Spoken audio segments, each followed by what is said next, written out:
各位朋友，大家好啊！歡迎大家收睇《女人唔可以懶》。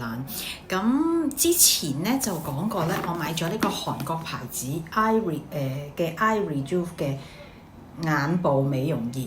咁好多朋友咧都喺唔同嘅渠道上面咧都表達咧，佢哋好想咧睇到呢個試用後嘅感覺。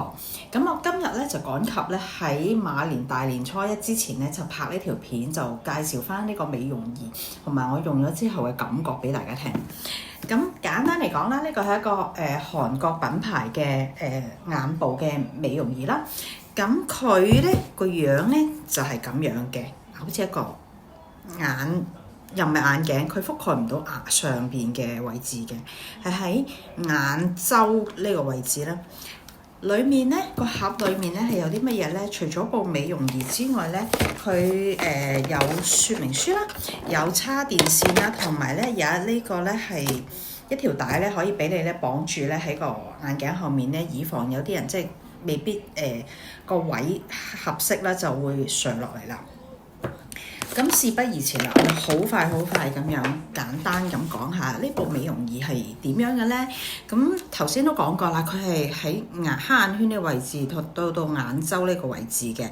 咁佢主打咧係呢個3重 EMS 微電流同埋620nm 紅光 LED。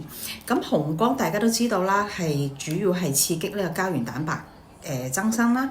咁佢呢個 EMS 咧，就係其實會幫我哋個肌肉運動啦，咁佢同時鎖定真皮層同埋肌肉層，可以促進呢個循環，繼而係減淡呢個黑眼圈，同埋可以減淡呢個細紋嘅。咁佢一個每次咧開機啦，就15分鐘佢就會自己停㗎啦。咁除咗呢個美容儀之外咧，我仲買咗同一個牌子嘅 PDRN-C 呢個眼膜。咁 PDRN-C 呢個眼膜咧，裡面咧顧名思義就含有 PDRN 啦，同埋維他命 C 啦。咁佢可以減淡細紋，同埋維他命 C 係可以做到個美白嘅效果嘅。咁我其實都試用咗2個禮拜，都因為佢方便啊，唔使用 gel， 唔使食。咁我都差唔多日日都有用嘅。咁俾大家睇下呢個 gel 裡面係點樣啦。佢真係一個 gel， 呢個眼膜咧，佢真係一個 gel 狀嘅貼咁樣啦。咁佢貼咗喺個眼上面咧，就好似普通嗰啲 gel 狀嘅眼膜咁樣咧，佢就黐咗喺度，就唔會跌落嚟噶啦。咁而且咧，你一路敷咧，佢就會變透明嘅。咁就好似平時我哋敷嗰啲 gel 狀嘅 mask 咁樣啦，一路敷咧，佢最後咧就變成透明咧，咁就可以剝落嚟噶啦。呢個眼膜咧，佢建議嘅使用時間咧係20分鐘，即係咧基本上咧你用完嗰部機熄咗之後5分鐘咧就可以拆咗個眼膜出嚟啦。咁有時我懶咧，我會一路敷住直到佢即係變咗透明為止，但係就唔好敷太耐，因為驚佢會倒轉頭吸收咗你個眼嗰個水分咧，就會導致咧啲眼紋咧就更嚴重啦。咁好啦，咁我收翻埋個眼膜先嚇。咁我就開機啦。咁開機咧就係撳呢邊呢個掣啦。咁佢有3個力度嘅，大家見到着咗啦。咁咧佢 default 咧開始咧係第1個力度啦，第2、第3，通常咧我就係用到第3嘅。咁大家咧用之前咧記住試下，如果唔係咧過強力度咧就唔係幾好啦。嗱，大家見唔見到我隻眼喺度跳緊啦？佢而家去不斷去嗱正常，跟住而家喺度跳，見唔見到啊？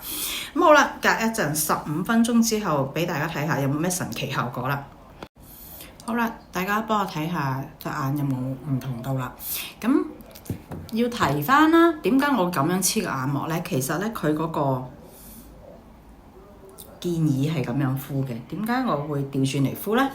就因為其實咧我咧係重視呢個眼尾嘅紋係多於我個眼底下面，因為其實佢眼底個覆蓋咧，我覺得咧已經係夠噶啦。咁所以我就想呢個眼尾嘅位置咧係做多啲，咁所以咧就調轉嚟即係反轉咗方向嚟黐，我係專登咁做嘅。咁大家睇下啦，有冇咩唔同到？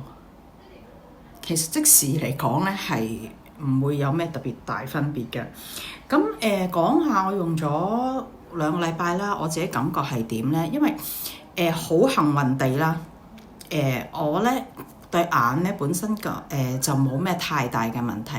大家一路睇我啲片都見到，其實我眼紋咧唔嚴重嘅。咁最多係咩問題咧？就係頂籠就係個黑眼圈嗰個位置啦。咁黑眼圈嘅位置其實做肌固之然係可以幫助到啦。咁其實最緊要都係夠瞓咯。其實皮膚咧你咧夠瞓咧就真係相差好遠噶啦。咁我覺得就真係個黑眼圈咧就真係淡咗啲嘅。紋咧我就好幸運地我真係唔係好試到。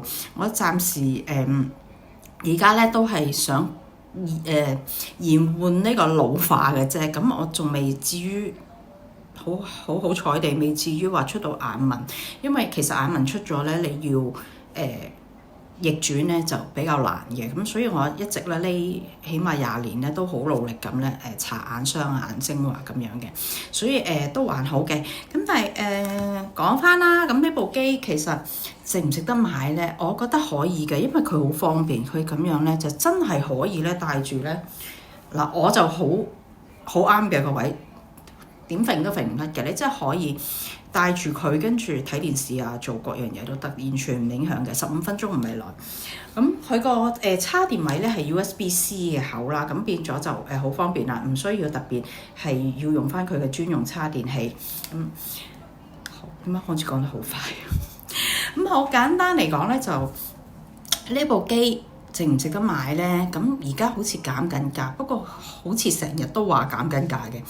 咁我覺得呢個價錢其實而家好似唔使1000蚊。呢個價錢我覺得其實都性價比都好高嘅。咁就算唔可以真係即時見到減淡幼紋，我覺得有時預防勝於治療啊。咁帶住佢可以每日用嘅，每日15分鐘咧，其實就唔係耐，亦都佢唔使搽 gel。其實如果你唔敷呢個眼膜嘅話咧，你自己搽完自己啲眼霜啊各樣嘢之後咧，照戴住 OK。但係你唔可以隻眼好乾咁啦，因為佢係個微電流咧，佢需要導電啊，需要有啲濕濕地。你唔可以話行完眼霜之後個眼底索晒啦、乾咗啦，先至嚟用咧，咁個感覺咧，你會感覺到係個電流咧係冇咁通電係通得冇咁好嘅，咁效果就自然係冇咁好噶啦。咁俾一個總評啦，咁呢個眼部嘅美容儀，我會俾個咩分呢？如果你而家問我，我會係俾一個 B 加咯，性價比都算高嘅。如果大家考慮緊嘅話，我都覺得係可以入手嘅呢個。咁今日嘅分享係咁多啦，好多謝大家收睇《女人唔可以懶》，亦都多謝大家一路以嚟嘅支持。咁希望大家馬年進步，事事如意，越嚟越靚。最緊要女人係唔可以懶㗎。